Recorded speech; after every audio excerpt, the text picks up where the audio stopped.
Vous êtes toujours à l'écoute du récap. Aujourd'hui, nous nous intéresserons à la transition énergétique et aux solutions concrètes pour accélérer ce processus. Cette semaine, le syndicat tunisien des énergies propres a organisé une conférence nationale afin de dresser un état des lieux, proposer des alternatives et évaluer l'impact économique attendu de la transition énergétique. Pour en parler davantage, nous avons le plaisir d'accueillir par téléphone M. Omar Taïeb, membre du conseil exécutif du syndicat tunisien des énergies propres. Bonjour et bienvenue sur RTCI. Bonjour, Sizied. Merci beaucoup d'être avec nous, Monsieur Omar Taïeb. Pour planter le décor, pour commencer, pour les gens et les auditeurs qui ne sont pas familiers avec le sujet, Monsieur Omar Taïeb, s'il pouvait nous expliquer ce que recouvre la notion de la transition énergétique. La transition énergétique, c'est très large comme concept. Donc, à mon avis, il y a plusieurs plans sur lesquels on peut baser une transition énergétique. Soit on va parler d'écologie, d'émissions de carbone, soit on va parler de sites isolés qui sont, comme en Afrique par exemple, donc des sites éparses qui sont éparpillés et qui ont besoin de petites installations pour leur fournir de l'énergie à bas coût. Dans le cas de la Tunisie, on n'est pas dans cette situation puisque le réseau électrique il couvre à peu près 99% du territoire. Oui. Seulement, pour nous sommes dépendants de ressources énergétiques, notamment le gaz, par exemple, pour fournir les centrales électriques, les centrales thermiques, qui en elles-mêmes, elles ne représentent que 20% de la consommation d'électricité, en fait. Parce que le reste de l'énergie, ça va vers le transport, vers les consommations industrielles, résidentielles, etc.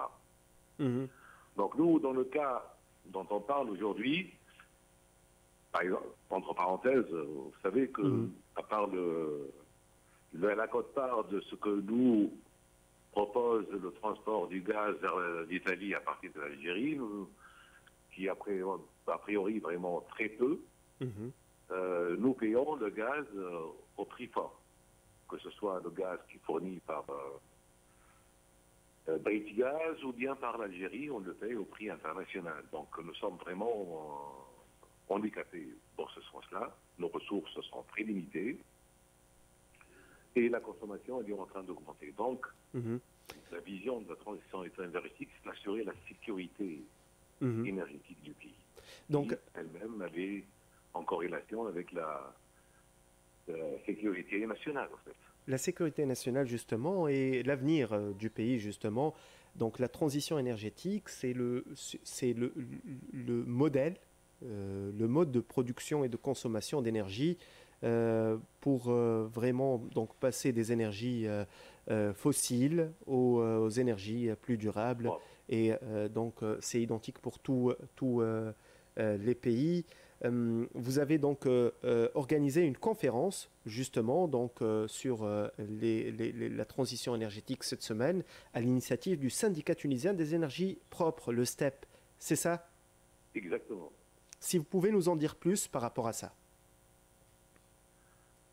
Ben, écoutez, nous sommes dans le secteur. Personnellement, moi, je suis dans ce secteur depuis 40 ans. C'est pas d'hier. Et nous avons vu toutes les étapes par lesquelles sont passées la promotion de l'utilisation des énergies propres, notamment l'énergie solaire. Et en second plan, l'énergie éolienne. Donc, les plans qui ont été préparés, les stratégies qui ont été préparées par le ministère et par l'Agence pour la maîtrise de l'énergie, et ils sont appliqués aussi avec la STEC, avec la Société tunisienne d'électricité et de gaz. On constate tous les jours, et depuis longtemps, qu'il y a des formules qui sont biaisées. Pourquoi biaisées? Parce que cette stratégie a été conçue par des politiques qui sont contraints par la situation du pays. Donc, ils préparent des documents qui n'ont pas souvent, ne sont pas en phase avec la réalité du terrain. Nous sommes sur le terrain, on est tous les jours en train de faire des études, en train de faire des installations, et on voit des handicaps qui, que ce soit à l'échelle législative, que ce soit à l'échelle pratique, les règles qui régulent cette activité. Donc, on a été dans d'autres instances, donc on n'a pas pu trouver écho, donc on a décidé de créer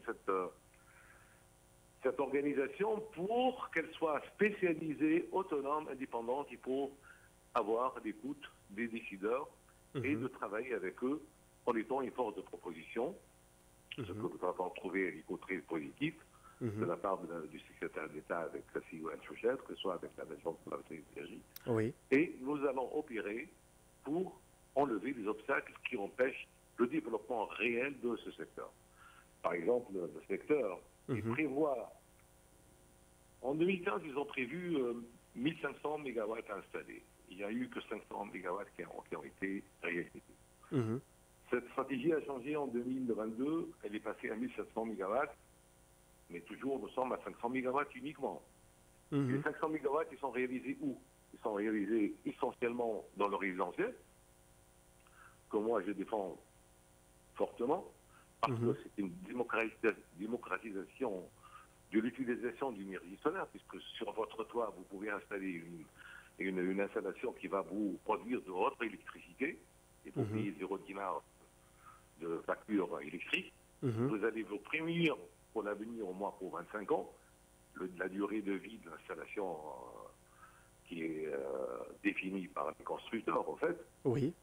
Et c'est éparpillé sur des millions de foyers. Et les foyers, c'est eux qui financent. Bien sûr, aidés par le Prosol qui a mis en place une formule de financement à travers une banque et qui est recouverte par la SEG. Et ça marche très bien. Mais bon, la basse tension dans le résidentiel, elle est encore plombée. Elle est en train de traîner pour plusieurs raisons. Parce qu'il y aurait des règles qui ne sont pas respectées. Oui. Pour la moyenne tension, vous savez que je vais aller par étapes, hein, donc basse tension, moyenne tension, le système des autorisations qui vont de 1 méga jusqu'à 10 mégas, et le système des concessions qui vont jusqu'à 100 mégas. Bon. Donc pour la basse tension, il y a plusieurs handicaps qui sont connus, entre autres que lorsque la SEG a commencé à traiter les dossiers pour l'installation des installations résidentielles, on parlait de quelques centaines de kilomètres. Aujourd'hui, on est en train d'installer par an 100 mégawatts. L'effectif qui est dédié à la STEC pour traiter ces dossiers et faire face, ça se résume à 2 personnes. Et c'est 2 personnes qui font, entre autres, le relevé moyenne tension, les problèmes de panne, les problèmes de fraude, etc. Ils sont sur tous les fronts et ils ne peuvent pas. Donc il faut tout simplement, vu qu'on ne peut pas augmenter les effectifs, numériser, digitaliser le traitement du dossier et accélérer et respecter ce qui a été mis sur le cahier de procédure de la SEC, le traitement sur l'installation réalisée, la réception de l'installation, parce que la réception doit se faire par les agences de la SEC pour qu'elle soit conforme et qu'il installe le nouveau compteur bidirectionnel qui va comptabiliser la production photovoltaïque et la consommation à travers le réseau de la SEC. Il faut que ce soit pas 15 jours. Aujourd'hui, nous sommes dans des délais d'entre 4 mois et 6 mois. Et c'est lourd pour les entreprises. Oui. Qui sont de petites entreprises, en fait, les installateurs. On ne parle pas des producteurs, on parle des installateurs. Les installateurs, ils souffrent et souvent, ils font faillite. Alors que c'est un secteur qui est en train d'employer, aujourd'hui, environ 8000 personnes. 8000 personnes. 8000 personnes qui sont à 80% des cadres, des diplômés du supérieur, qui n'ont rien demandé à l'État, ni emploi, ni fonction. Ils ont mis de l'argent, ils ont peut-être vendu quelque chose chez eux, ils ont trouvé des financements, ils ont monté une entreprise et qui sont en train de... Et cette compétence, elle est en train d'augmenter tous les jours. Les Suisses sont venus nous voir pour qu'on leur envoie des installateurs chez eux, parce qu'ils ont des défaillances. En France, en Italie, par exemple, nous avons créé une compétence au niveau de la basse tension. D'accord. Au niveau de la manutention, vous savez que les industriels aujourd'hui, ils ont une empreinte carbone. Cette empreinte carbone, si elle est négative, ils n'ont pas le droit de l'exploiter aujourd'hui. Pour l'Union européenne. Aussi bien que moi. Oui. Donc, il faut encourager l'utilisation de l'électricité photovoltaïque en pleine tension, sauf qu'il y a des règles qui ont été imposées qui sont des fois aberrantes. Par exemple, le traitement du dossier, ça prend le traitement du dossier lui-même. Pour avoir l'approbation, il faut au moins 6 mois, des fois 1 année.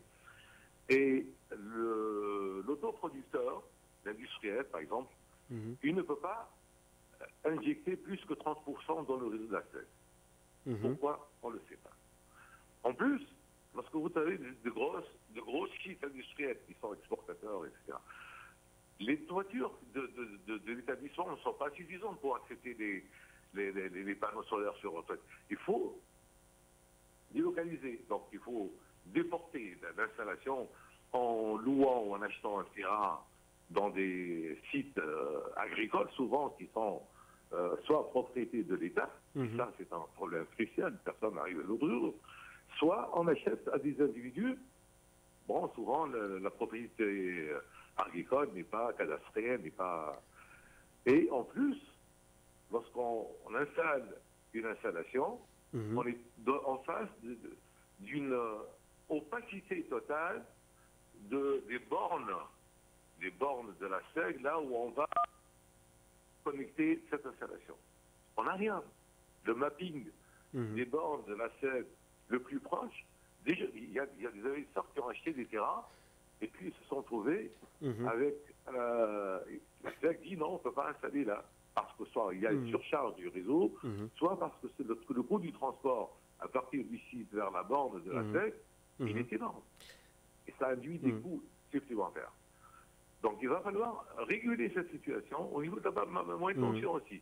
Au niveau de l'autorisation, donc de 1 méga jusqu'à 10 mégas, déjà, vous savez que dernièrement, il y a eu un appel à projet, et l'appel à projet, donc, il était de 200 mégas.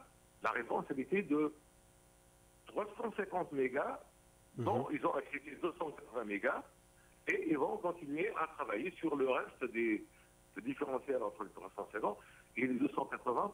Et ça a été une agréable surprise pour tout le monde. Très bien. Le ministère a été surpris, et agréablement surpris, en fait. Mais ces gens qui sont capables de faire des installations de 10 mégawatts, ils sont capables aussi de faire des installations de 50 ou 100 mégawatts. Seulement qu'avec les installations de 50 ou 100 mégawatts, ils sont donnés, ils sont labellisés sous la rubrique de la concession. La concession, la loi qui a été élaborée pour ça, qui a été, elle prévoit que seuls les étrangers peuvent participer. Bon, pourquoi? Parce que le coût, il est énorme. Une installation comme celle de Tiroir qui est en train d'être réalisée avec les Chinois et les Émiratis, par exemple, elle coûte 300 milliards. 300 milliards, est-ce que nous sommes capables de faire face, nous, soit en consortium de sociétés qui se vont mettre en groupe, qui ont la compétence pour le faire? Est-ce qu'ils peuvent le faire? Donc, rien ne l'empêche. Pourquoi mettre un obstacle, un saut d'obstacle énorme? Il faut que vous soyez étranger. Mais ces régimes de concession, ils n'ont aucune capacité d'employabilité, zéro. Zéro. En plus, l'importation se fait en détaxe de la douane, en exonération de la TVA, et tout ce qu'ils amènent pour installer, ils l'amènent directement de l'étranger. Même les fenêtres en aluminium ou les cabines de toilettes, ils les amènent avec eux. Et puis ils partent, ils vont vendre l'électricité. Donc Monsieur Omar Taïb, je me permets de vous interrompre. Donc, ce que vous appelez, maintenant, vous appelez à libérer le potentiel et l'ouvrir aux investisseurs tunisiens, c'est ça? Exactement, par la Surtout pour les centrales photovoltaïques. Qui collent mieux au terrain et qui prennent en considération que les Tunisiens aussi ils peuvent faire. Et ils ont la compétence de le faire et ils l'ont trouvé. Et en plus, lorsqu'on arrive à faire des installations de cette taille-là, nous, on peut partir vers l'Afrique, vers la conférence, il y a exporter notre savoir-faire. Justement, il y a la STEG internationale qui travaille dans plusieurs pays africains également. Il y a le secrétaire d'État qui était présent dans cette conférence. Comment les autorités réagissent par rapport à vos revendications, M. Omar Taïb? Positif, vraiment très positif. Mais vous parlez de STEG international. STEG international, moi, j'ai travaillé côte à côte avec STEG international au Rwanda, par exemple, en 2003, 2002, 2000. Ils font l'électrification classique, quoi. Nous, on travaille sur le photovoltaïque, sur le solaire. Le photovoltaïque. Et vous l'avez dit, justement... L'énergie renouvelable, c'est elle qui s'occupe de ce secteur. Et donc, on parle du mapping des bornes de la STEG où on peut injecter. C'est eux seuls qui peuvent nous le donner. Et souvent, il y a une opacité. Justement, l'intitulé de votre conférence, c'était donc la conférence pour accélérer la transition énergétique en Tunisie. Et on voit bien que les problèmes sont nombreux et d'ordre institutionnel d'abord, d'où la déclaration... Et technique aussi. Le réseau de la STEG, est-ce qu'il est capable de prendre en charge cette injection de courant? Et depuis 30 ans, donc on parle de ce réseau de la STEG. Aujourd'hui, on est pratiquement au point mort. Vous avez donc, il y a une déclaration constitutive de l'Organisation tunisienne des énergies propres, dont vous êtes membre, M. Omar Taïb. Alors, maintenant, par où commencer? Il y a des problèmes, il y a un diagnostic. Nous commençons par un pacte sectoriel qui est accepté, proposé, a été accepté, pour que les professionnels du métier et les experts, et il y en a vraiment, pour et moi, il y a vraiment des sommités, il y a des compétences. Nous, on peut faire des think tanks et on propose, à partir du terrain et à partir de la vision technique et politique, des propositions qui peuvent accélérer la transition énergétique dont on parle aujourd'hui. Est-ce qu'on peut atteindre les objectifs de 35% des énergies renouvelables d'ici 2030? Encore une fois, les chiffres sont toujours biaisés lorsque vous parlez de 35%. 35%, c'est par rapport à la consommation nationale de l'énergie dans tous ces secteurs. Mais lorsqu'on parle de 35% sur les 20% de l'électricité produite par la STEG, on parle de 7% uniquement. D'accord. Nous, on peut le plan que nous avons préparé, oui, nous sommes capables de le faire. Nous sommes capables de le faire tranquillement si on facilite les procédures. Par exemple, j'ai un tableau devant moi. Nous, on prévoit que l'autoconsommation basse tension, je vais parler jusqu'à un horizon, on a 100 en 2025, 100, on est en train de réaliser, de finaliser, en 2026, 100, en 2027, 150, en 2028, 150, en 2029, 150, et en 2030, 150. Pour la moyenne tension, pareillement, il y a un trou, mais au cumul, on peut réaliser les 2900 mégawatts en 2030. On est capable de le faire. Et vous savez quoi? Par exemple, en août, juillet-août, avec l'utilisation de la climatisation, qui est maintenant devenue une nécessité avec le changement climatique, nous sommes en train de consommer à peu près 4500 mégawatts par jour. Alors que dans le reste de l'année, en automne, en hiver ou au printemps, on consomme à peu près 2200 mégawatts. C'est presque le double. On est capable de la planir. Cette courbe, on est capable de la planir pour soulager l'horizon de la STEG avec des moyens qui sont très faciles à réaliser. Très bien, très bien. C'est très très important et je rappelle qu'il y aura une charte sectorielle pour garantir justement l'atteinte des objectifs avec l'accord, comme vous l'avez dit, des autorités et le secrétaire d'État qui était présent avec vous lors de ce colloque, de cette conférence, le secrétaire d'État à la transition énergétique, M. Chouchen, ainsi que le directeur de la STEG, le directeur... Non, on ne reproche rien à personne. Justement. Nous, mais vous savez que par l'aveu même du secrétaire d'État, l'effectif qu'il a à sa disposition pour s'occuper de tous ces secteurs, on parle de transition énergétique, donc il a 5 personnes sur la main. Oui, c'est très peu. C'est très Au niveau de l'AME, il y a plusieurs axes sur lesquels travaillent. Alors que le tissu industriel qui est en train de créer aujourd'hui, les installateurs qui sont là, les compétences des bureaux d'études, des bureaux de contrôle, etc., nous sommes capables de donner la main, de travailler bénévolement avec la main en main pour que la vision soit plus claire, plus précise et que les objectifs soient égalisables et dans les temps impartis. Merci beaucoup, M. Omar Taïb. Je rappelle, vous êtes membre du conseil exécutif du syndicat tunisien des énergies propres de cette nouvelle organisation. Merci beaucoup pour ces éclairages très complets et pour toutes ces informations. Et à très bientôt, j'espère. Merci à vous et à très bientôt. Merci. Mesdames et messieurs, restez à l'écoute. On revient dans un instant.